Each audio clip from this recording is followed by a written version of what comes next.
Manus flat on the canvas. We are ready to rock and roll. Second round of action. There is a cut on Manus. Yeah. Jesus.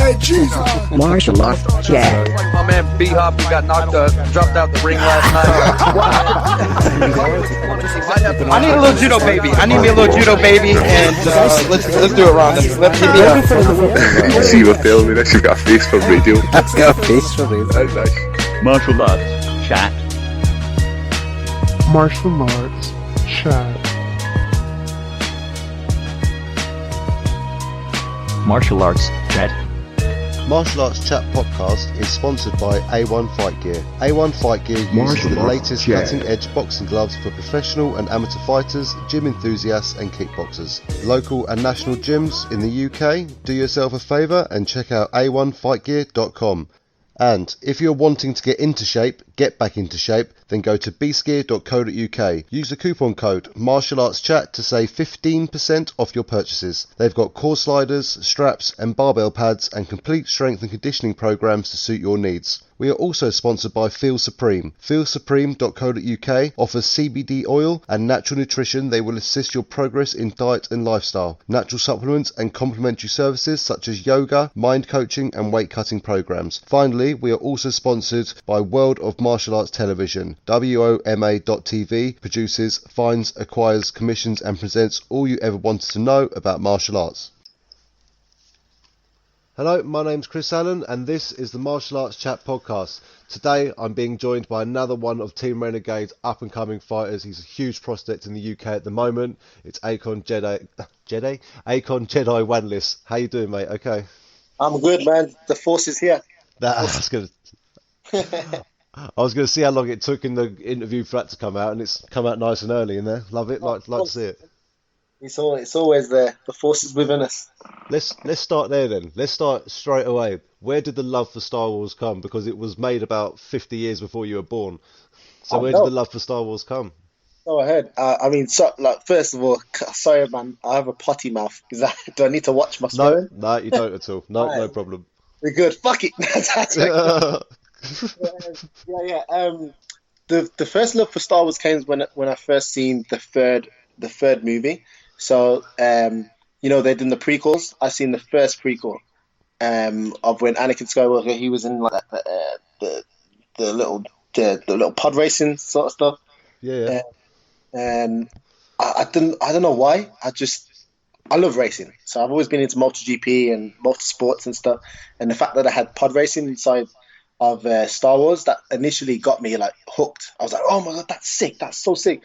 And then when I found out, he can use the Force, and I was like, oh, the Force sounds pretty cool. And then the lightsabers, it was just all very attractive, like just sick. And I fell in love with the character of Yoda. And I loved the way he used to teach and his philosophies, behind everything that he does. Yeah, all of the peace and mastering, honing, understanding the dark side and honing the light side. And yeah, kind of just one thing led to another. I just became a big fan. All the other stories, all the other films came out, and just continued to watch it. Now I guess like how I became to call myself the Jedi was it just I don't know, it just naturally happened.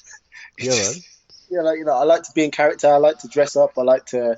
I would love to go to Comic-Con again. I've been once before, but I love like places like that.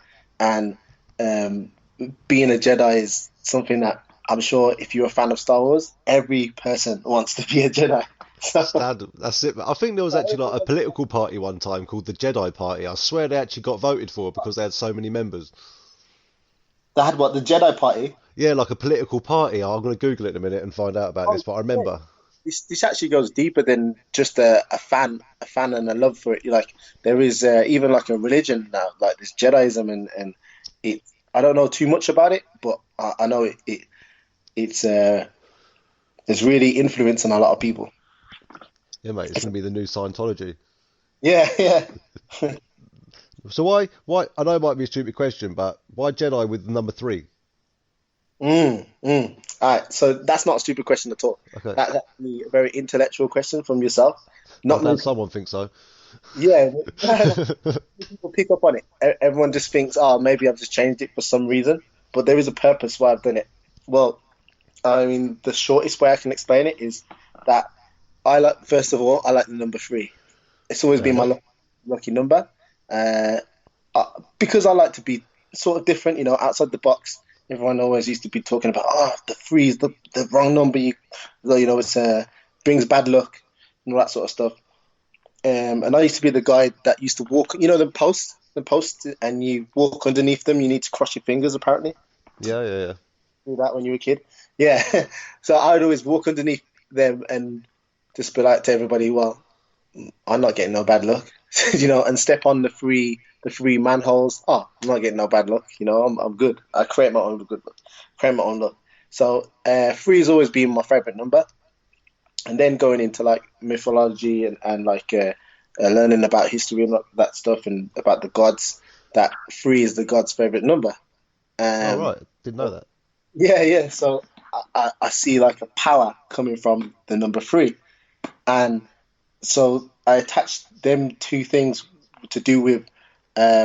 Reminds me of always thinking outside of the box and going against what everyone else thinks, and going against the odds of, oh, if I put the number three associated with my name, it's the powerful number of the gods. Also, it's supposed to be this bad luck thing, and I have the power to master that, which is also another force, which, like, you believing in bad luck is bringing you could call it a dark side into your life. So it goes deep, man. It goes really deep to complete it. And also the side of that, I thought if I put a three in it, no one like Lucas Stars or Disney or whatever, they never can come at me with their fucking allegations of, oh, you can't use that name. To be fair though, there is actually no one's ever done that, have they? Actually called the Jedi. I'm sure I haven't googled it, but I'm sure no one's done that. Nah, I don't think no one's ever done it. But I think like say if I'm not sure, but there could be a possibility of, let's say, Lucas Stars or whoever owns Star Wars owns that name, so I couldn't use it as a brand, for instance. Got ya. But if I have the number three in it, that's totally different. They could never say anything about that. Exactly. There's nothing wrong with having Jedi the 3. That look good on t-shirts as well. Have you got stuff? You got merchandise made already? I do, yeah. Like my last t-shirt had the Jedi, which showed the TH3 and then Jedi J3DI. So it's kind of like molding into its own now. It's molding into its own like brand and own sort of look. And it's definitely like something I want to put more effort into and more energy towards, because I do everything, like a lot of things for people and to entertain people and entertain fans and entertain my family and friends and all that sort of stuff. So I love to give back, and that would kind of be a little way to create like create a movement, create a positive movement, and be an impact somehow in my society. No, mate, for sure. And as I said, it'd be very well remembered as well. It's not something you'd forget, especially with the number 3, so it'd stick out a lot. And I said, hey, when let me know where I can. The link is, mate. I'd love to get a t-shirt as well, man. It'd be great. Oh yeah, Jedi t-shirt. coming, man. Soon come. That's it, mate. Let me know. I'll share it about. We'll get some orders in now. I'm sure people will be loving it. And take some to Comic-Con as well, man. Yeah, I'm gonna have to. Yeah, mate. And talk about your Comic-Con stuff. You love that. I love the promo. I know you made it yourself for when you fought on May the 4th. Of course, we'll go into why that is and everything like that. But when you fought at Bellator Birmingham, the promo with you in the Darth Vader outfit with the red lightsaber, man. I bet that was pretty cool to do that. Eh? Yeah, that was sick. And the mask was actually Kylo Ren's. So sorry, mate. I'm not as clued up, man. Sorry. Well, like, not many people know the difference actually. And it was Kylo Ren's mask with his lightsaber. And the reason why I chose Kylo Ren's mask was obviously one, because the film just kind of came out with introducing Kylo Ren and all that sort of stuff, and the fact that I liked to use Kylo Ren because he was kind of like a raw, untrained, like a Sith, like he kind of trying to find his footing, almost like a teenager, that sort of thing. So I kind of like used him as as like a symbol of, oh, I'm just like kind of beginning my career, you know, sort of thing. There was only like a little side note of it, and plus I think it's fucking it looks cool. Yeah, it But was sick. the guy, what was his name? What's his name? Um, amazing photographer, amazing photographer. I have to literally give him all the credit. His name will pop back into my head in a bit, but we just bounced ideas off each other. But the angles and the way he edited it and the cinematography, is it called? Yeah, man. All his artistry with that, I gave it to him. Man, it was just me in the film, in the video, but he made it look sick. He made it look dope. Absolutely brilliant, man. Is that what I bet you love looking back on that on YouTube? You got all your great fights that you won, you know, things like that. But I'm sure you keep flicking back to yourself, flicking that lightsaber around, eh? Yeah, I've actually got some more footage ready to release when I'm about to fight again. So I can't wait, man. I can't wait to just keep building this character and you know, continuing this journey. That's it, mate. That's it. I should know this because I've seen a few of your fights, but I might not have always seen your walkouts. Have you ever walked out in any sort of costume before down the ramp?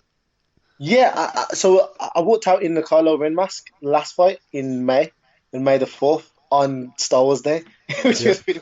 I should know that because I was actually there in the press row, but I just can't remember. Well, funny fact is that the music that I gave Bellator, I don't know how it happened, but accidentally I sent them the wrong track, and it was my stripping mix. So Oh my god.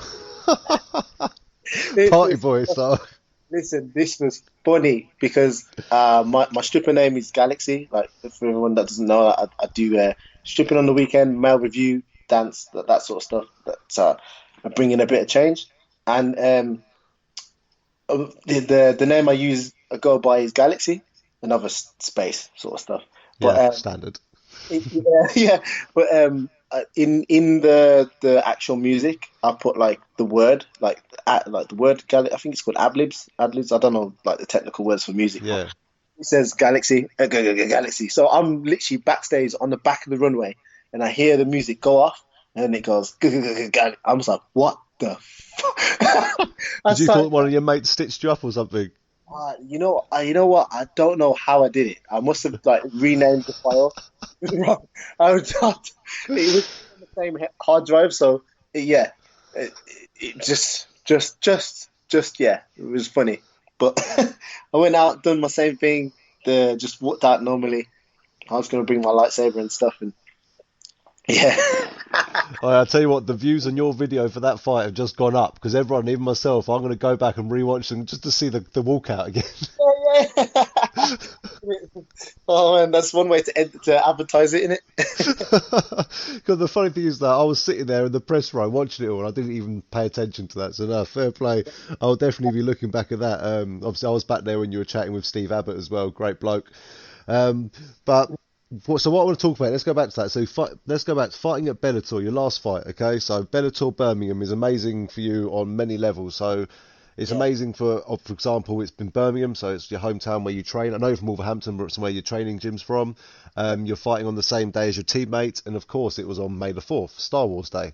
So first of all, let's start with the fact that you were fighting on Bellator Birmingham. So your first massive step up in competition. No disrespect to Golden Ticket Fight Promotions, they got great fighters in there, you know. But your big stage, Bellator Birmingham on their European series. You know, how did it feel first of all to just be involved in that? How did the call come around first of all? It was absolutely dope. Like it was kind of something that when I was on Golden Ticket and when I beat Badger. And the way I beat him and stuff, and I was speaking to what was his name again? One of the interviewers. I'm so bad with names, by the way. Steve Abbott. Steve Abbott. Steve. The Canadian guy. Yeah. Front row MMA. Yeah. Yeah. Steve. Yeah. So I was speaking to Steve, and then he was asking me what next, and I knew that Bellator was coming to Birmingham in May. I had no connection with them at the moment, but I thought, you know what? Just throw it out there in the universe. Bellator, May the 4th, on Star Wars Day. Makes fucking sense. You gotta have the Jedi there, right? So you gotta unleash the Force on Star Wars Day. when I got the call that the fight that was on the card, originally matched up with I don't know, some pussy. Fuck knows, he ran up. Yeah, originally matched up with some guy from Coventry. That's what I remember. He's from Coventry, and yeah, so he kind of bottled it to, I think it was like 4 weeks. That was so good time to find another opponent. We found another opponent in the name of Sam Slater, a good well-rounded fighter, coming off a loss, so he had something to prove. And weirdly enough, we used to train together in SBG Ireland, and he was from my old camp in SBG. And yeah, like we were we were pals, man. We were like, I stayed at his house like many times and stuff. So it was kind of like, yeah, you got a job to do, that sort of thing. He was off the fight. He took the fight. I'm not going to go, oh, no, I'm not going to fight you, mate. That sort of thing. So it went on and we solidified the fight. And I was just over the moon, man. Ecstatic that I was fighting on Bellator. Yeah, man, especially to come by the way you won the fight as well. Like, no disrespect to Slater, comes from a great gym in SBG. You know, he's really, the guys they're putting out there is unbelievable. You know, and that, I think that's your biggest competition really to Team Renegade for best gym in the world, personally. Yes. And the way, sorry, carry on. Oh yeah, go on. I was just adding to that. Like, they've got a great facility, great coaches. Like, I can't speak enough good words about John Kavanagh, man. He's an amazing dude, and I've got many other coaches and staff there and training partners, which are just awesome facility and awesome atmosphere there. Yeah, man, and great people to train with. Like, you've got like some of his guys like James Gallagher coming through. You've got Pedro Carvalho in the Grand Prix. Yeah, he's just a couple of names, you know. Yeah, of course, man. Some killers in there. Yeah, no, mate, no, it's great to see. So yeah, so all. Go on, man. Sorry, buddy. Sorry. Yeah, so it was good to get like a really good win over Sam Slater, you know, and unfortunately, like, it didn't break the friendship between us, because I still consider him like you know, like if he, like I said when he's in Birmingham, you know, shout me, you know, like your career. I said to him after the fight, man, I said, your career doesn't end here. It's only the beginning for you.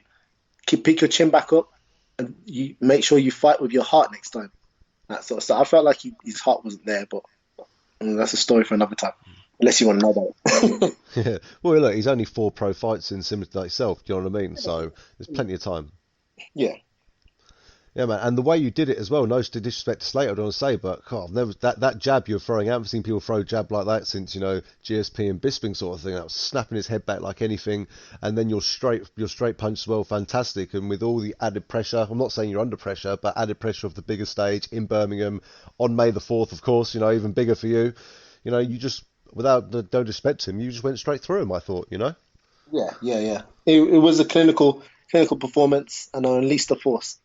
Yeah, he unleashed the force on his debut in Bellator on May the 4th. Couldn't have asked for a better storytell. No, you couldn't, man. And I was happy that I was the first on. I think I was the first on the app as well. You know, like, so if I was like any fight sooner, they would have missed my fight on the app. But it was pretty cool to get a slot like that. Opener, great opener for a great night of fights.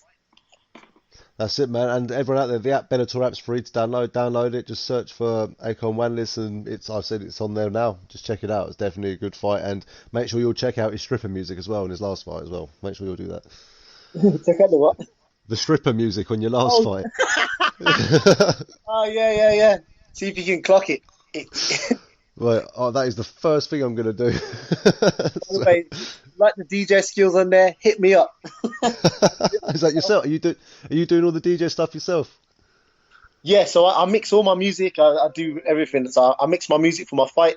So it was actually quite like a really cool mix I had ready to unleash for Star Wars Day. I'm still going to keep it for all my other fights as well, and just change the main music that comes on at the end. But it I don't want to spoil the surprise. It didn't come out. So make sure you tune into my next fight to see it.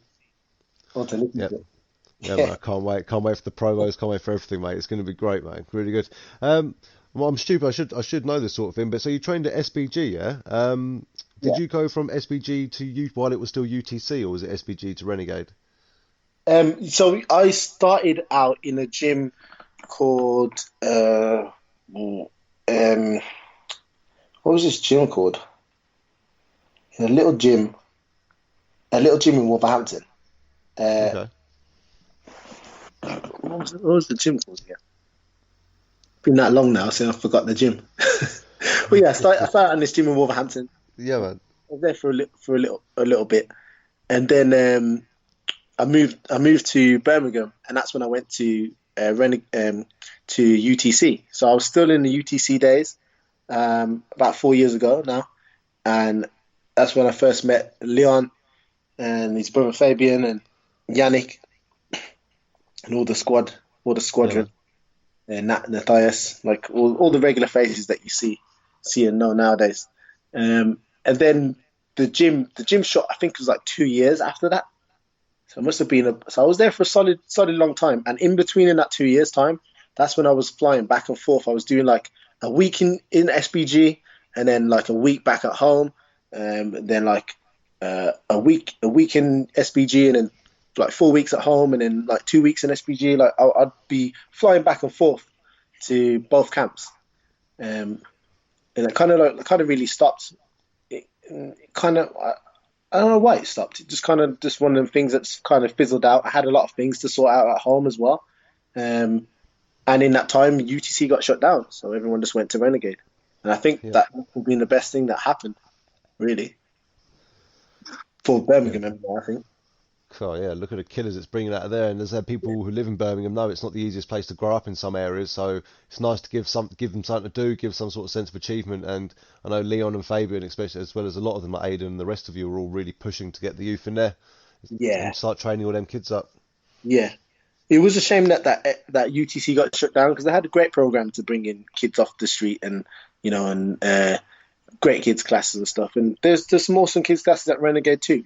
We just need maybe we're pushing, hopefully, fingers crossed, for a better facility and more places to cater for the youth. That's definitely something I want to look into as well. I want to get into schools and just share my story. Hopefully, it can inspire the next generation to come up and go the right direction. That's it, mate. Follow the force, as you'd say, yeah. Yeah, of course.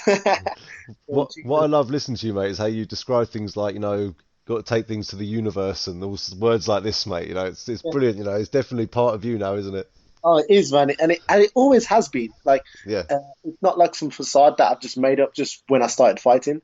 It's always been me. I've always been into the universe, and I've always been quite spiritual. It's coming from my mum, and she's been one to always she's been through a hell of a ride in her life, and the fact that she can still smile shows a lot, and that gave me a lot of belief in the universe and within manifesting your own reality and stuff, and it just makes total sense to me.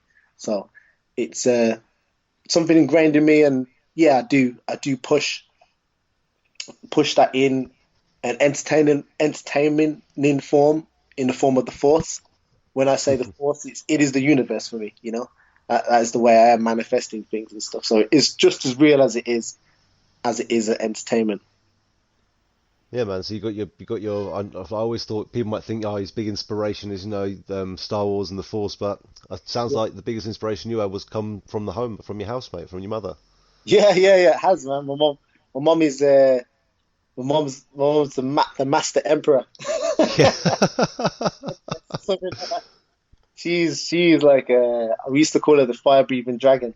She's mellowed down a lot now, but woo, when she could unleash her wrath, man, it was duck and cover.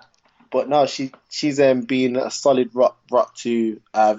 We have a family of four of us, four brothers and three sisters. So a big family, but only two of us really grew up closely together. So my mum has been a solid rock in between us, and her story alone is very inspirational. very inspirational to come from almost nothing, you know, and with the opportunities and all the resources that we have, it's hard. It's very hard to complain about it. It's very hard because you just see where she's come from, and you know that gives you inspiration to go, I can do it. Oh yeah, my leg hurts today, but what, massage it, get on with it. You know, at least your leg is there. Exactly. That's the mentality to have, and it's probably the lack of mentality kids have nowadays. Parents are too easy just to buy them what they want or give them what they want, you know, and just, you know what I mean? So, no, it's nice to have that sort of mentality from home as well. So, to be fair, Akonne, you might as well just switch places with your mum then. Let's hear about her story quickly, yeah, as well. Yeah. Well, my mum, she was born in England, and she got sent over to Jamaica, and when she was sent over to Jamaica, she kind of got like, it was a bad situation for her. Like, she was like kind of like, what's the word? Like, not, I wouldn't say abandoned, because she was still within the family, but Yeah. her mom and dad wasn't there, you know. And she was like she was forced to work, and yeah, like tough life in Jamaica, very tough life in Jamaica. That's So it, mate. she ended up meeting my dad, and then having 3 children. I was the last with my dad, and yeah, wasn't a great relationship. So she had to leave. End up leaving. Only could take me for circumstances that was presented to her. Made it to England, and with England, she just had me, a nappy, and a mattress on the floor. And luckily, we had a roof, and we lived like that, man, for about, it was about maybe a year. It was just over a year. We lived like that. Wow. Yeah. So, and she worked too. She found some jobs. She used to go around knocking people's doors to just to do jobs in people's houses for just for a little money. She was like, "Oh, you got anything in your gardening to do? Any cooking or cleaning?" And she used to do that just to get by, to get money. And she also had like a nursing qualification she was going through, which that set her up, which was nice, because she went on to be a band 9 nurse. Like, she's killing it now, obviously. Like, hopefully one day I get to retire her soon. She don't like that word retirement. She likes extended holiday. But That's it. yeah, so everything that she's been through, and she met my brother's dad. That kind of like gave her some more breathing room, you know, to once you have another person to work with, it helps a Of lot, course. and helps financially and stuff like that. And yeah, from there she just built herself up and looked after us, fed us, and I didn't know any different. You know, it's only when I grew up and heard the story of how I grew up and how we were living when we were little. That's the only time it hit me, when I was like, oh shit, we actually came from nothing. Like, we actually did come from nothing. Well, I did anyway. But you look at me, you look at the smile on my face, you look at my muscles bulging out my skin, you would never know that I was malnourished when I was a kid. I wasn't. My mum made sure everything was there. Everything was provided for us, you know. No matter what situation she was presented with. So She would have fed you before she fed herself, I'm sure. yeah, of course. That's definitely probably what would be happening. But all that stuff just gave me more motivation to chase my own dreams, you know. No, mate, it's good to have what a fantastic story, you know, Mum's come through, and it just proves, you know, if you work at something, you know, just have belief, you know, you can get through it. And then look where she is now. You said she's like doing really well in her job, you know, she's very well, and then she can look at you and think, look how well you're doing as well. Yeah. She's very proud. She's very proud because both of her sons. I got another brother as well. He's pretty much a superstar now. He's a superstar in music, and I can imagine. Like, I'm so proud of my brother, so I can only imagine what my mom feels like. Like, fuck, she must be crying every day. Happy tears, you know, that sort of thing. But my mom's really support, man, because her story is. I only just tried to scratch a little bit of the surface of it, but watch out for the book soon coming. That's what I was going to say. Tell her in her extended retirement, right? Extended holiday, she should write a book. Then it's still working. To release the book, yeah, she should do that. And then we'll get Spielberg on the phone to make the film. Yeah. Okay, no, you would need Spielberg for that film. Quality, mate, quality. It's nice to hear, mate. And I said, what a lovely story, and it's great to see how the ending has been such a happy ending. You sound like you've got a nice, loving household now. Everyone's happy, everyone's doing what they're doing, and everyone's good.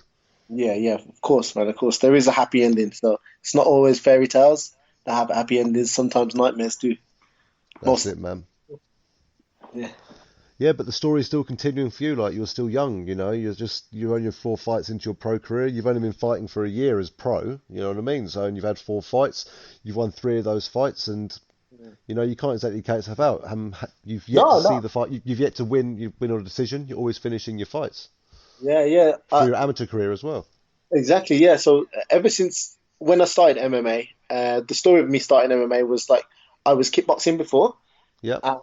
And I'd won a few titles in kickboxing, just like playing around, and it was always like amateur kickboxing, and I would go like training like 2-3 times a week, and just like thinking, oh yeah, sick, this is like just something to keep fit, because I used to like to go from about 17. I started to go to the gym. I was pretty like skinny kid, and then like started to like get muscles and bulk up. I like the female attention as well, It all added in, and it was all like a nice to have it to add it all and stuff. And then one day something just hit me. Like I was kickboxing. I think it was when it was when I went for my second British title. So I was kickboxing, and I had seen like I think it's the first time I've seen UFC on TV. I'd seen like a Diego Sanchez fight somebody. I can't remember who it was, but it's never a bad fight to see first. No, it was bloodbath. And then I'd seen like Chuck Liddell a few times before. Yeah, I'd seen Chuck Liddell a few times before, but I never really thought of anything about it. But then I seen Diego Sanchez, and he doesn't even look like a real he didn't look like a real bad man. He just kind of like a psycho from the street. Yeah. That sort of like thing. And I kind of something connected to me to him, just something weird, just kind of like something normal about him, but he's not normal at all, as you know, especially back in the day. Crazy, mate, that guy. He just comes forward and just absolutely crazy. But there was something that just I can't explain what it was, but there's some similarity where I just looked at that guy and I was like, wow, I could do that. Do you know, like something just attached me to it. So I found the nearest gym, and when I got into this gym, I was having a lot of problems at work. I was a personal trainer at the time, and I was having problems at work because I had this one girlfriend, that crazy ex, that was just crazy, and it kind of spilled over from my personal life into my work life. So it was affecting, like, I would be at work and she would arrive at work. She would just come into the gym, and then there would be like some disputes in the gym while I'm working with other clients and stuff. And it's like, whoa, you can't do that, mate. Like, obviously the managers were like looking at me too, like, oh, this needs to be sorted out. So it ended up getting me sacked because it kept happening far too often. I was a good personal trainer, so I managed to find another gym very easily, very quickly. Transfer a lot of my clients over, and something was telling me, some gut feeling was like, this is not the path I want. This is not what I want to do. I can always come back to this. So I ended up leaving personal training, leaving the commercial personal training side. Took like 3 clients over with me to this other gym, and just started chasing MMA. Booked a fight. I think it was about 6 weeks after my first MMA class, I was fighting. I had my first MMA fight.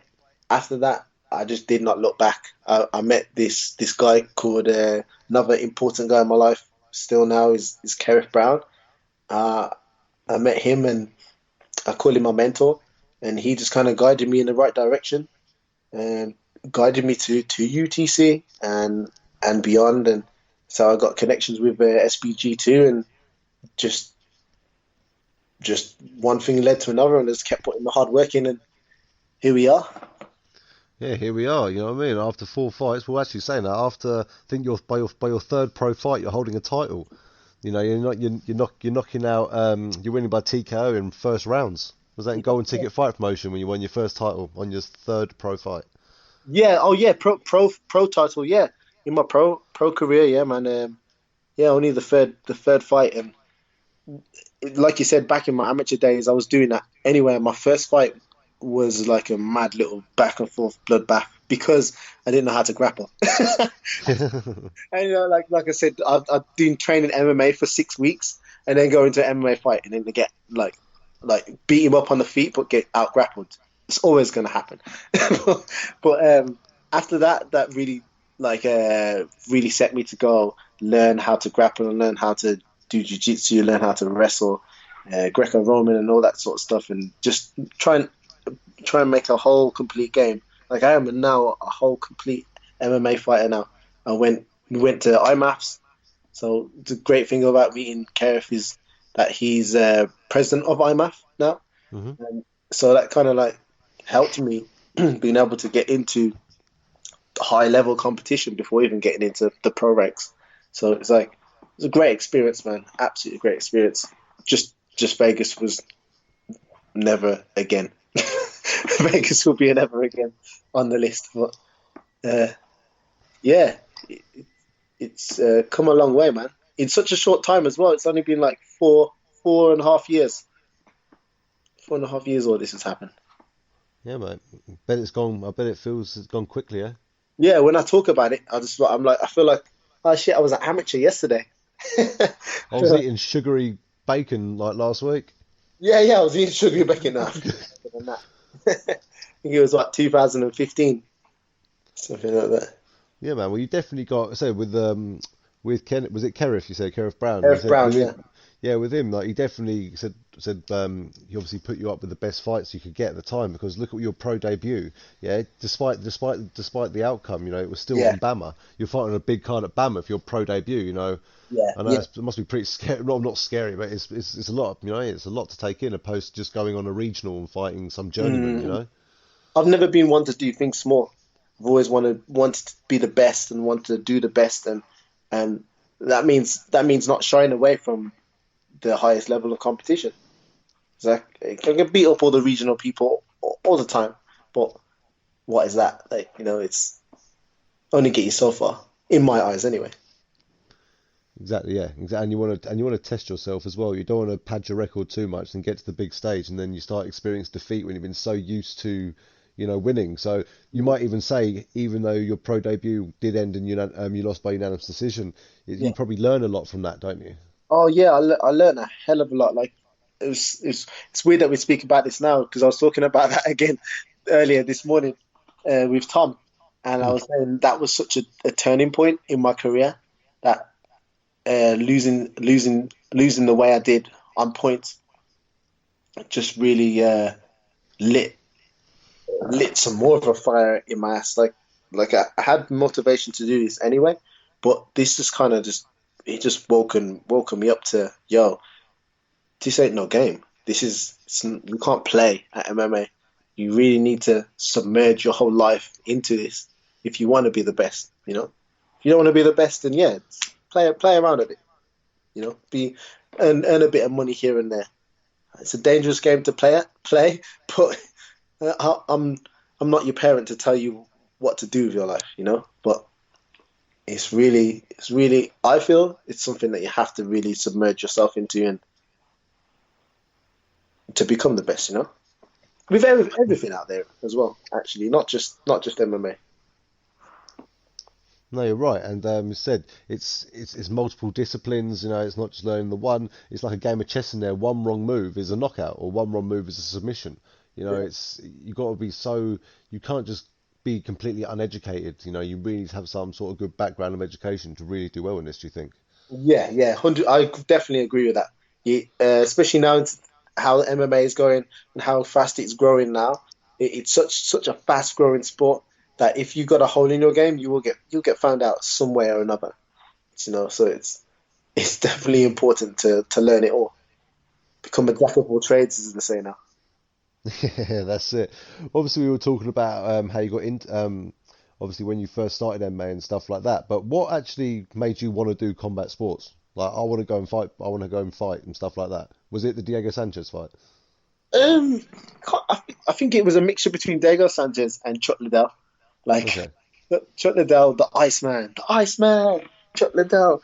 I started like following on him quite a lot, and I used to do the when he used to run around the ring, run around the cage, and the scream. It's like, ah, as the Yeah, ice. with the arms out. Yeah, with the arms out and stuff. I used to do that in the front room. The front room, and then Rampage Jackson as well. He was another one. So I had a friend who was really into it, really into like the fighters as well. So it was kind of like we just used to just bounce the conversation off each other, and then it was just something that I just thought, fuck it, I want to do that too. But um, as a kickboxing, I never had no dreams of becoming a professional fighter. It wasn't really like anything I was thinking of. I actually wanted to be a firefighter. It's kind of weird. It's just, but once I made the decision that I wanted to be a fighter, I just never looked back, and I've been on it ever since. Yeah, man. Well, you're still some sort of fighter. Maybe not a firefighter, but you're a cage fighter. So you're fighting something. It gets really hot in there when the lights are on. Yeah, I bet. And it's probably, some people might disagree, but I think it's probably safer to get in the cage than it is to jump into a burning building as well. So I'm sure your mum's happy with that decision. That actually is. Even though my mum my mum was so against me becoming a professional fighter. I remember when I told her I was living on my own at the time, and I had sold like I couldn't afford training because I had stopped doing personal training. So I'd sold my car because my gym was like not too far from my house. And then I called my mum one day and I said, "Mum, I'm gonna need to move back into the house." And she was like, "What? Why?" I said, "Can I just tell you when I come over?" I said, "But I really need to move in because I was said I lost my job and all that sort of stuff." But anyway, when I got to my mum's, I sat down and spoke with her and I said, "Look, this is what I want to do. I want to become a professional fighter, and it starts. I have to give. I can't be doing I can't be doing a job. I need to give all my time and efforts to this MMA, and I've got a fight in 6 weeks' time." And she was it was like 5 weeks' time at the time, and she was ballistic. She hit the roof. "Oh, you're throwing away your job. You're throwing away your career. You've worked so hard for this." You know, all the things that mothers should say. Yeah. You know, you're gonna fight. You're gonna fight. You're gonna fight. How much money you're gonna get? All this sort of stuff. Blah blah. And then she was asking, "Am I gonna get paid for this next fight?" And I was like, "No." So I had everything going against me. Everything going against me. But I think when my mom, she's seen me fight, and she's been a super fan ever since. I think she's seen like, yeah, my son will be fine. Well, what did she like? Did she come to a lot of your shows now? Yes. So she came to one fight before that lasted like, oh my God, I think this fight lasted like 8 seconds or something. I don't know, probably less than a minute. Is that your pro fight? No, this was one of my amateur fights. I do. Yeah, 8. There's an 8-seconder. Yeah, you got There an is that 8-second one. fight, yeah. She didn't come to that one. That was in Newcastle. But yeah, so she hid the whole time underneath this one table, and her friend had to pull her up to go, "Look, he's won. It's funny, but she's been a fan. She's been very supportive ever since that day, man. So it's a blessing. That's it, mate. That's it. And what's interesting is earlier on you were talking about, how you were talking about in Star Wars, you got Yoda, who's like, this great teacher, this great master. Who's actually your Yoda then? So I'm trying to think, is it your mother? Is it Kerith Brown? Is it? Yeah. So there's actually a dude I actually started to call Master Yoda, and he's Fitzroy Davis. So he was my first full-time coach. So Kerith Brown had elected me a coach, and it was after my first fight. We had started to bridge the gap in my grappling. So I started off in judo, which a lot of people don't know, and I entered the GB the junior GB team, and I was training full time in judo. So yeah, just constant work, and he really implements like a hard work ethic, no messing about. I'm quite like a hyperactive person anyway, so he was always on my case, like like always on my case. I would have to do extra pull-ups, push-ups, extra drills, all the time, just because I just couldn't contain myself. I don't know, but yeah. So I gave him the name Master Yoda because he was so technical. He made me fall in love with details, because the difference between having one or two details versus five or six, or even one or two details versus three details, that one extra detail can make the world of difference in success and not success in sport. It's all done by wins or losses are all made by inches, like little centimeters. That's the only difference really between a winner or a loser, especially at the highest level. And that one extra detail can give you that one little extra inch. So when I connected them two dots, I just seen him as like the grandmaster, as like grandmaster of knowledge within judo. So here's the name of Master Yoda. That's it, man. So we've got your mum as the Master Emperor. We've got Yes, Yoda. he's the emperor. Right. We've got Yoda. We've got you as a Jedi. We won't say, we don't know which one though yet. Yeah. So you can be Anakin, but that's Darth Vader, isn't it? So Yeah. I mean, I've made my own character. Like I'm not all right. nobody there. Like they're gonna have to put me in the film to hear my story. And that might happen one day. I'd love to get into acting after my fighting career. That's it, man. I can imagine it now. Mm-hmm. I thought, oh, you never know. You could be an extra for a start off, and you never know. One day you could be, well, with your fighting skills and stuff like that, with the sport getting bigger and bigger. That's the thing. Like Michael Bisping, like you mentioned Michael Bisping before, and Yeah. he's done it. I think he's a great example. A massive great example of how athletes should take their life. Like nowadays, you got to have like MMA is such a short game. You've got to have something that you want to do after. You got to have some sort of direction, whether it's in behind the scenes, whether it's staying in the game, or whether it's going completely left. I think that's an important point to note, and that would be massive advice I'd give to any or young and up and coming fighters. Yeah, put everything into this sport, but have an exit strategy.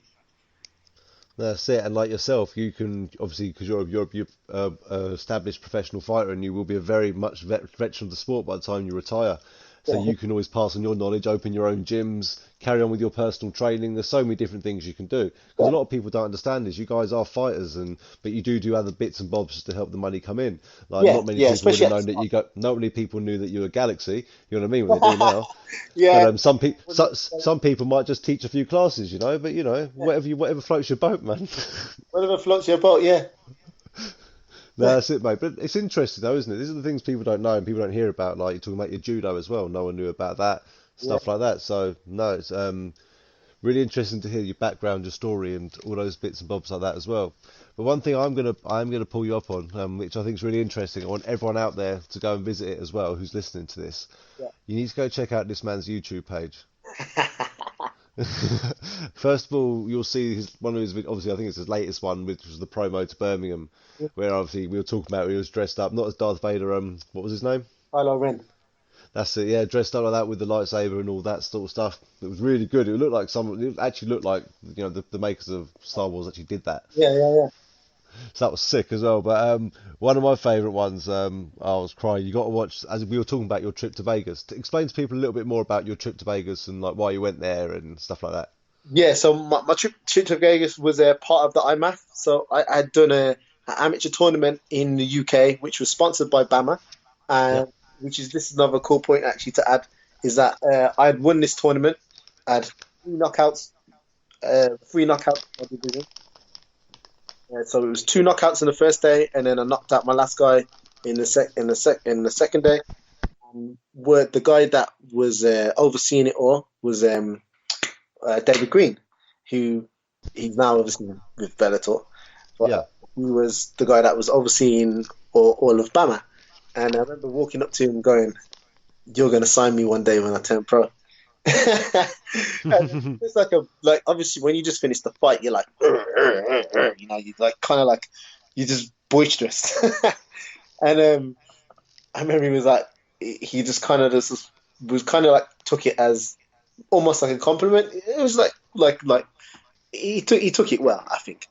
He's a nice guy. I spoke to him before. He's a nice guy. He's an awesome guy, man. But I totally forgot about this. And when I wasn't fighting in May, and I walked off the scales, he actually ran up. He actually ran up to me and was like, "Ah, I remember you.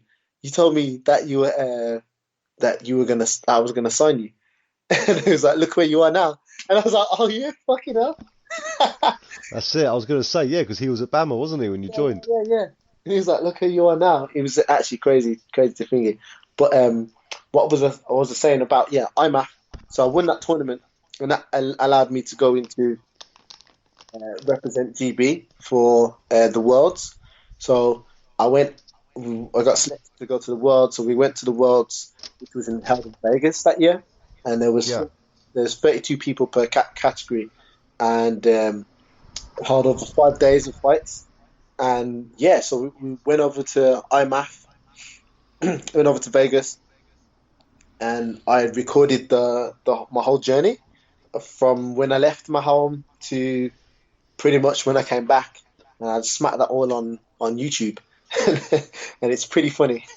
Yeah, mate, it is pretty cool, mate, to be fair. Before we talk about the YouTube videos, right, it must have been amazing, though, so early in your career. You know, young still, you know, still an amateur, getting to make journeys such as going to America. Some people can only dream of doing that so early on. Even they can only dream about going to America now in their career as a pro. Yeah, of course, man, of course. And I had to pinch myself. I couldn't believe I was actually going to fight in Vegas. I was like, what? I'm an amateur and I'm going to fight in Vegas. Like, that is so sick. And even now, like, I'm still like, it would be so dope for me to fight. Like, I can't wait to make. I keep saying my American debut, but I've already made my American debut. But it'd be great to make my professional American debut. You know, like as much as I love it, I love England and I love my hometown and stuff. It's just always great to get out and be known overseas. Yeah, man, I'm sure it made a better case when you're telling your mother. Saying, look, Mum, they're sending me to Nevada and I'm an amateur. Please, support me. It's all good. Oh my God, yeah. My mum was fully on board by then as well. She was on board after I won that tournament. When I stopped all them guys in the tournament, she knew. She used to say, she kept saying to me, "You're going to be a star. You're going to be a star." That must be nice to hear from your mum. Oh, it was absolutely brilliant. She used to say that when I was a kid as well. She used to be like, say that to me and my brother. She'd be like, "Remember, your names are going to be in the stars." And tell us to act smart, think smart. Early to bed, early to rise, makes a man healthy, wealthy, and wise. So along those lines. No, that's it, mate. That's it, and it just shows, she's definitely drilled the right attitude into you lot as well. And no, it's nice to see she's very obviously supportive of you. Some mothers obviously scared about seeing their parents in them sort of places, their kids in those sort of situations. Yeah. So no, it's lovely to hear, mate, as well. And I say, when you're going for America as well, one thing I love seeing as well is, when you went to your hotel room, by the way, sick view from your hotel room, by the way. That, I'm also thinking you're walking into this lovely hotel room in Vegas, thinking you must have felt like royalty. I felt like a superstar. Yeah, man. Good TV, you know what I mean? Oh, madness. And that was Elvis Presley's home base, pretty much. Mental. I bet your mum was jealous of that. Yeah, everybody was. Everybody was FaceTiming me and stuff like that. I must have got about 7 FaceTimes in a row. Like, oh, show me around. I'm like, let me enjoy this shit, man. Get out of here. That's it, man. Watch the YouTube video. It'll be on there. Yeah, you know what I mean? Watch the YouTube video. Yeah, I encourage people to check that out. And the question is, have you got yourself a jacuzzi bath yet? Because you were loving that one in the hotel. Jacuzzi bath. Hey, I was crying. That was funny. in a couple paychecks, couple more knockouts, we'll get the jacuzzi. That was fun. You reminded me. You get a nice view like that in the morning. Nice jacuzzi bath, mate. Yeah. Get a nice view of Birmingham. Yeah. Beautiful, mate. No, not. So I was going to say sunny skies, but that's a lie, isn't it? Yeah. I mean, we if there's enough money, we can like put a hologram in there, you know. That's it, mate. But I'll tell you what, I love all those videos, and I just want to. What another thing I want to talk about made me laugh was what happened when you walked into your gym with your SBG t-shirt on? Then what was the reception like? Walking into his gym in Birmingham, I think it was UTC at the time, in an SBG t-shirt. Yeah. So they used to take the piss out of me all the time. It's like it's a bit like friendly gym banter, you know. Yeah. Like the reason why I absolutely love all these my training partners and stuff, especially from home, is that we all want to see everyone do their best that they can, you know, and grow. So like if anybody gets like an opportunity to go somewhere, like Leon got the chance to go to ATT, American Top Team, while I was there, and he spent a few months down there and stuff, and it's no bad blood. Like everybody just thinks, oh, it's cool, man. You got to go out there when you come back, share the skills. Yeah, that sort of thing. But that's it. With the banter, they don't stop the banter. No. So, yeah, you're going to get ripped to shreds if you wear another t-shirt in the gym. Yeah, man. You know, I said this guy, guys, when you're listening, is amazing. He says we were talking earlier about he's quite a hyperactive guy. You know, how likes to have fun, and he definitely does. You see in his videos, it's really very entertaining, even if you don't think so yourself. But I watched them all. I literally watched all of them. What was it called? The Ninja Diary. Ninja Life, yeah. That's it. Hey, I should start Ninja Life, mate. Yeah, continue that, man. You should, mate. You got like over 1,000 subscribers, man. Do you know what I mean? Do it. Bring it back out again. So you know what it was? It was the editing process that I didn't really enjoy. So it's like if I get someone to edit it, or if like you know what? Actually, I didn't enjoy the editing process because I had to learn how to edit. But so I'm really good at it now. Like I can do it real quick. So yeah, it's probably something watch out for the Ninja Life to come back. Maybe it's going to come in a different form, a different name. Who knows? Something to do. I know I keep talking about your YouTube videos, but I was watching so many things. Like I could have asked you 1,000 questions and stuff you were doing. It was so funny.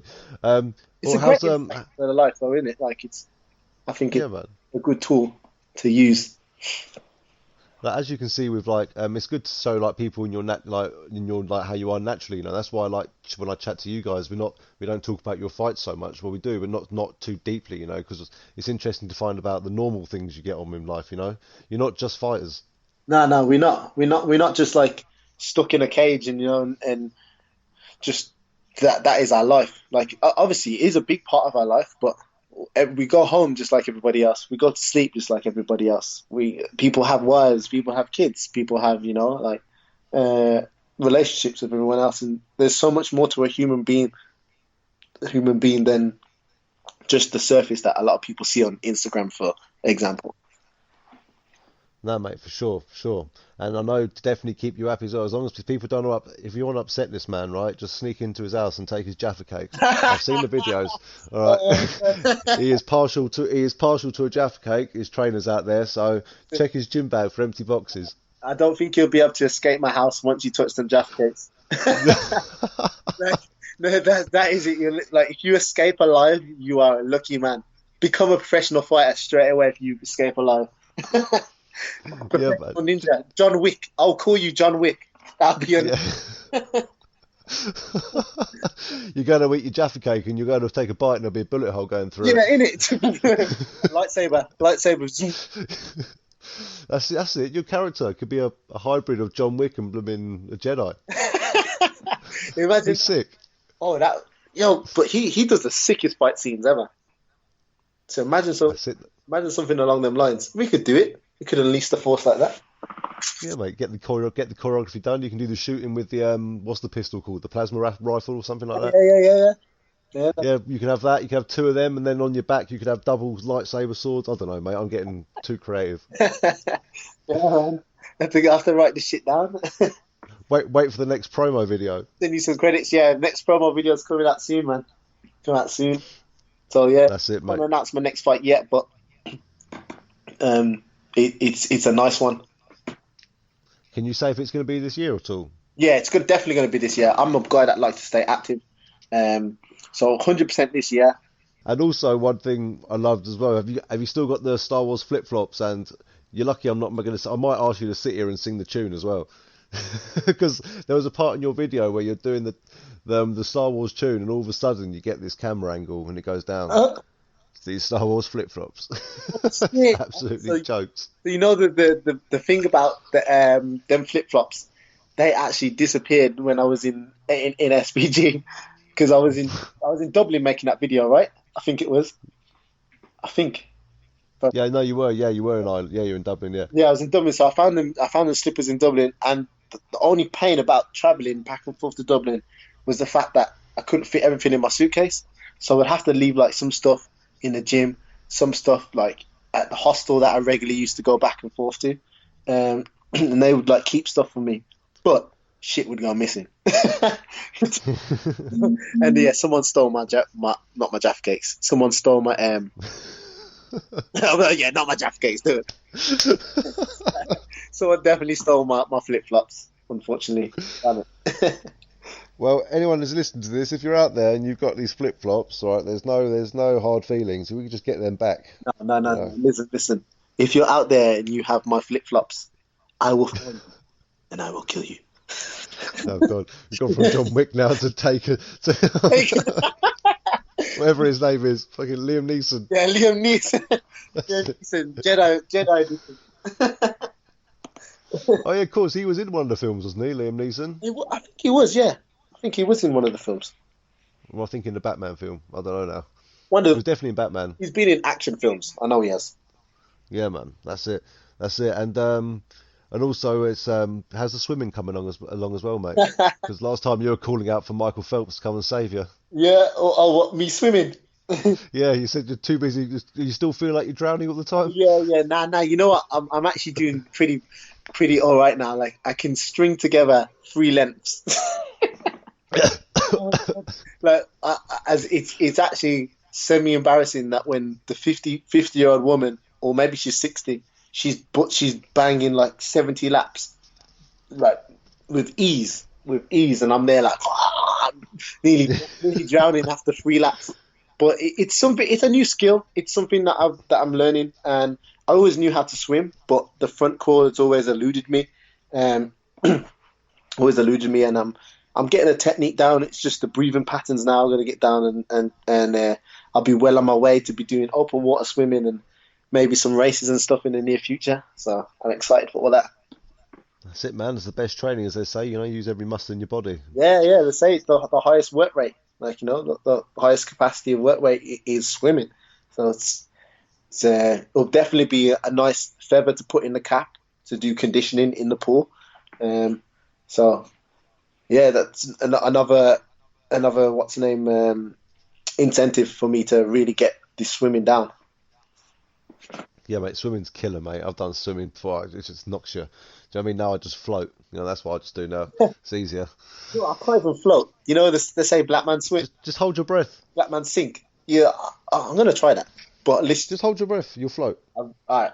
I'm gonna take a video of me floating if it works. If I'm not floating, it's a video of I'm coming for you. Oh, mate. Mate, I want to see that video on YouTube now. Like, it's happening. Sorry, man. I'm gonna make a vlog. Yeah. I'm gonna make a vlog about swimming. I've got a GoPro now, so that would be cool to do a swimming vlog.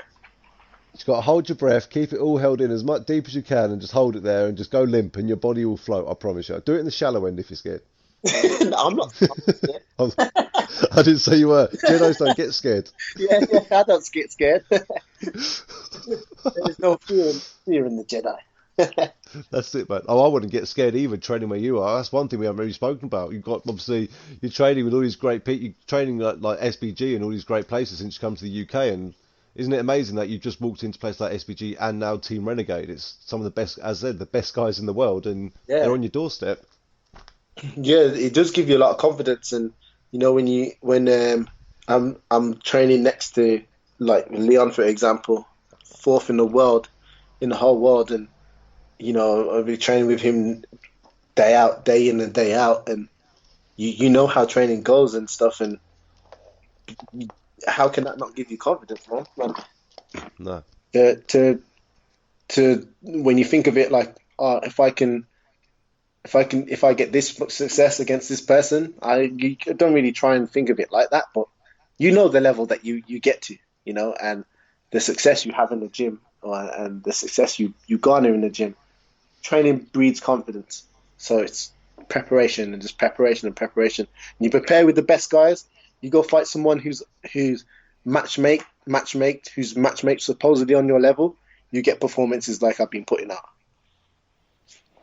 That's it, mate. As I said, you've got right people behind you, right people in your corner, all different levels of weight class, all different backgrounds, all different organisations as well. Many of them as well, and like you got big guys in there like Yannick. You know, he's no small guy. I've stood next to him before at Yeah, Birmingham. he's getting bigger every week. And I can't believe when he told me he fought a middleweight one time. I was like, "You sure?" The most I was like, of his career, he fought at middleweight. It's madness. It's absolute madness. And now he's a massive light heavyweight. he looks good at light heavyweight. Good submission win as well. Yeah, he looks absolutely brilliant. It's a lot more healthier for his body as well. He's like a good example of what's his name, Rumble Johnson. Remember Rumble Johnson? Fighting at welterweight, I think he did at one time. And now the guy's like heavyweight. Yannick could easily do heavyweight too. And he's a multi-champion as well. He won champions titles in South Africa, didn't he, as well? Yeah, so he won the EFC world title and the BAMA world title. And he held them simultaneously. So yeah, it's crazy to think about the talent that's actually all in our gym. You know, you got Jai Herbert now. He's a world, like you said, world champion. Yeah, I got to speak to him. Yeah, he's a great guy. Yeah, man, it's madness. And even Jake, another recent one as well. Jake got the EFC world title. Is that Jake Hadley? Jake Hadley, yeah. Yeah, I'm in contact. Yeah, man. It's a cool little spot, man. It's a really cool spot. And As I said, this small little country, the small little island, and we're developing such fantastic fighters. yeah, it's the Jedi Temple. That's it. And something I've asked all you guys I spoke to, you know, on Bellator scene and everything, like how important is it for people like yourself, for Bellator to be investing so much time and money in European fighters opposed to just sticking with the US? And how does it feel to be one of those people or part of it? I think it's absolutely key, and it's awesome, and it's brilliant that they are investing in the European scene. The European scene is like Europe as a whole. It's massive, you know, like all other sports. Just the Europe competition alone stands alone in competition. You know, you can make like whole massive leagues just out of just Europe. Just how you can do the same just with USA and Asia and all that sort of stuff. So it's great that they're pushing the scene, because there's a lot of fight fans in Europe, especially like UK and Ireland. So to be able to, from a business standpoint, to be able to tap into that like now, it should have been done sooner, but to be able to tap into that now is a great move. I think absolutely great move, and I'm honoured to be part of that. To be one of the stars of the future, to push it on. Exactly, and I said a lot of people always say, "What's the dream going forward?" And a lot of people back in, let's say, a few years ago, would say, "Yeah, to make it to UFC." But now everyone's saying, "Be the Bellator champion." Yeah. Bellator is just as prestigious. 100%. Like Bellator is growing massively in the right direction at a ridiculous pace, and only a few years ago, everybody kind of disregarded Bellator as, oh yeah, if you're a Bellator world champion, you still need to go be a UFC world champion before you're pound for pound number one or something like that. But you can get in that pound for pound list and top 10 pound for pound list by being in Bellator, being a Bellator world title holder, defending your title, and that does give a lot of credit to the organization and to the direction of not just the organization, but where the sport is going as a whole. And I think that's the most important thing, like not just these individual promotions. I think it's more important to grow the sport at this stage. Yeah, but how does it feel like also you've been working with David Green your whole career as well? You know, BAMA, Bellator now. How does it feel working with him all this time? it's kind of like, it feels like it should have happened. You know, like, Yeah. I kind of feel like I've been deliberately and purposely moving in a direction, and any road bump that's come, or any fence that's been put in front of me, any wall, I've always navigated relentlessly through it. So it's kind of like, to be able to work with these people, to be able to work with the top promotions, and to be able to be involved with the top promotions, I feel like it's to plan. It's where I want to be. So it feels comfortable because I've been thinking about this for years, since I was in amateurs and stuff like that. So thinking back, reflecting, I'm so grateful. I'm massively grateful. But I also feel like, yeah, this is exactly where I should be. What's next? How can I now be a superstar of the future? How can I be a cash cow, for instance? You know? 2 division champion, man. Uh-huh. That's it. Field. The forces. That's what I mean. That's what I'm saying, is that I reckon someone like you could easily just go through this division, you know. I wouldn't say easily, obviously, but anyway, you'll fight your way through the division, win this title, move up and be a double champion. Then, as you said, who knows what happens? As I said, being a double champ now is becoming even more popular, and if you can stay active enough, as like I know you like to do, and defend both belts, even better. Even better, man. It just adds more of a snowball. So it's there's a lot of options there, but it's all pointing in one direction, to be worldwide superstar. You know, in the world of MMA.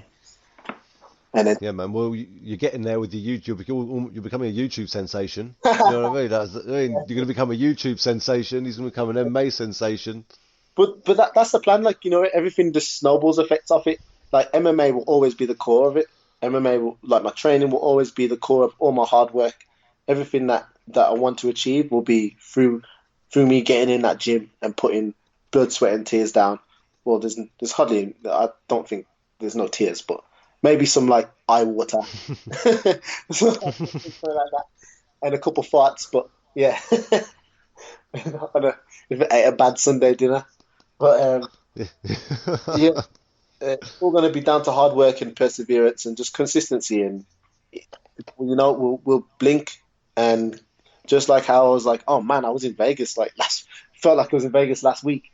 We'll be having the same conversation a few years down the line, man.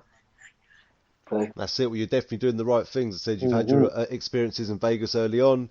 You've fought the best straight away by going straight into BAMMA in a pro career. You know, you've gone and then you come into Bellator. You've won your last 2 fights. You know, and no disrespect to your opponents, quite dominantly, being quite dominant in those fights.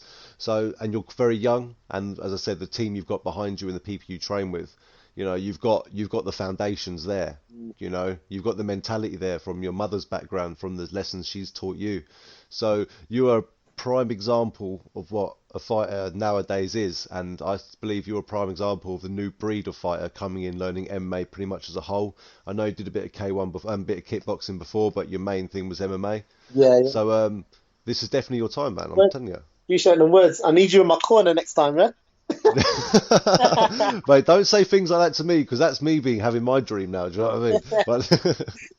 But I'm in the press row. I'll always be in the press row, mate, as long as I'm not working, and obviously we get press passes like we always do. I'm always happy to chat to you afterwards, mate. Of course. Yeah, well, for sure. I'll have to make sure I come and say hello properly next time, yeah?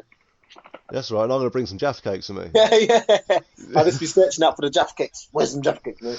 That's it. Who sent you first? I'll just be waving these Jaffa cakes like, yeah, you know who's first. Throw them in the cage once I win. Don't know. Only if you can guarantee I won't get kicked out. All right, I won't. I'll end up throwing it and hitting blooming.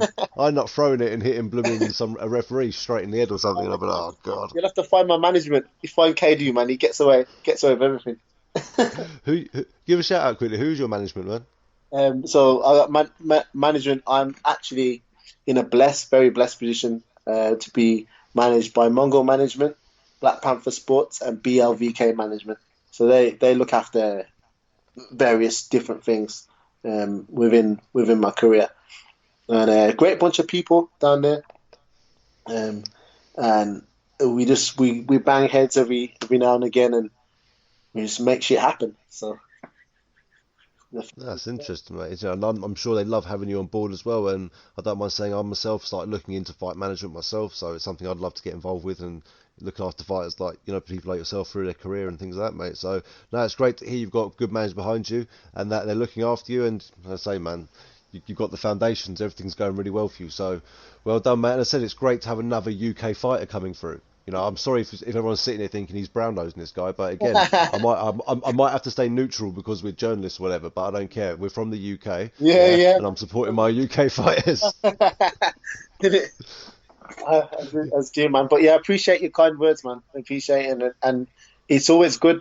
It is good sometimes to look back, because a lot of us don't do that. You beat, especially top athletes in the gym or top athletes in any sport.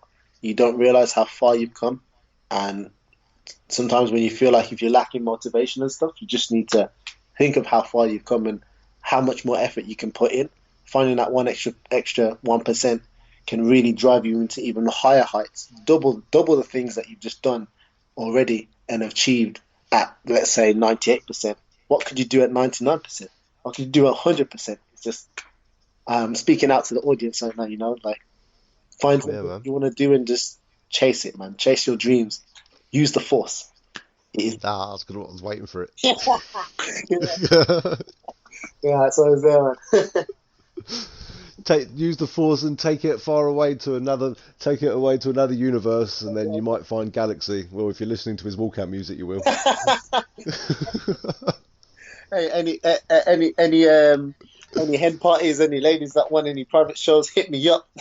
No, be quiet. I'm getting married in October. My missus, she doesn't need none of that. Yeah. I've always said that. I always said, like, if I have a missus or a wife, right, who wants to get married and she wants like a stripper, I don't think I'd allow it. I know. Exactly. I'd turn up. I'd actually do the strip. I'd have to do the strip. That would be funny though, wouldn't it? That's really funny, isn't it? Just come all dressed up and then bam!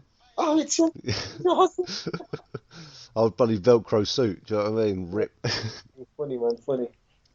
Nah, good stuff, mate. Joy, it's great to hear about everything, mate. Your life, your journey. Just, mate, I couldn't even talk about everything we spoke about right now because we spoke about so much. It's been so fascinating listening to everything you said, mate. And I really, again, appreciate you taking so much time out of your day just to come on and have a chat with me.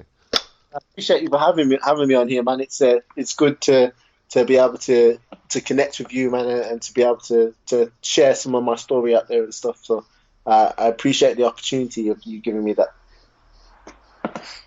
Yeah, man, I hope there's a lot of people out there who've learned something new about you and taken something from this, which would inspire them to go and pursue what they want to do. And I'm sure to you, that's all this is really about, winning titles and inspiring others to do what you do. Yeah. That essentially gives me great happiness to be able to inspire the next generation, or even inspire the current generation, or even inspire the older generation. I just want to be a great force within the world. I love it, man. The force in the world, man. This guy is Mr. Star Wars, man. He is the Jedi with a number 3, and if you're listening properly, obviously you'll know why that is. So, fantastic story behind that as well. I'm sure a lot of people will learn new things about you might not have spoken about today, but in the past. So, thank you for sharing it with me. And one more thing, please give a shout out to any of your, I know we spoke about a few, any training partners, gyms, coaches, sponsors, anyone who's helped you to get where you are now, mate. Yeah. So, of course. Also, if you've been listening, you'd have heard I'd have mentioned various names and stuff throughout the podcast. But yeah, a big shout out to yourself for bringing me on your show and giving me the opportunity to share my story and delving into a little bit of the background of what makes me tick. And appreciate it, mate. Yeah, man. No problem. Massive shout out to obviously my team Renegade. And yeah, to my family and stuff. I'm not really so big on shout outs, to be honest, because I can't remember everybody. No, that's fine, man. I'm sure they know who they are, though. Do you know what I mean? They all know who they are. I'll tell you what then. Let's shout out where people can follow you on social media and things like that. And also don't forget to shout out your YouTube channel. We spoke about it enough. Yeah. So yeah, you can find me on every single social media platform. via Jedi X. So that's and it's J3DIAKES, Jedi X. Every single social media platform out there. So whether that's Snapchat, Instagram, Twitter, Facebook, you can find me all on that. Even on YouTube, type in Jedi X. There are some of my videos, my vlogs that are up there. Ninja Life, and just go check them out. Leave a comment on there, like, and if you follow me on Instagram, just drop me a message or comment on one of my photos, man. And hope to see you guys soon. And I'll be releasing all the information about my next fight, which I can't wait to let you guys know about very, very, very soon. So stay tuned, and it's been a pleasure. Thank you very much for having me on the show. Nice one, mate. And I said, absolute pleasure to have you on. And again, I thank you for coming on and giving up your time. And again, it'd be great to speak to you in the future. I'm sure we will speak again soon. We'll definitely keep in contact. We'll definitely speak after you announce your fight potential, before, so when you announce your fight, or maybe after your fight. But definitely we keep in touch. 100%, man. Yeah. It's been a pleasure, my man. No, I really appreciate it. Thanks very much. Yeah, thank you, Chris. If you've liked this podcast, be sure to subscribe on iTunes. We're live every Sunday at 8:30 PM talking MMA. Go to facebook.com/martial arts chat, give us a like there, and follow us on Twitter at martial arts chat.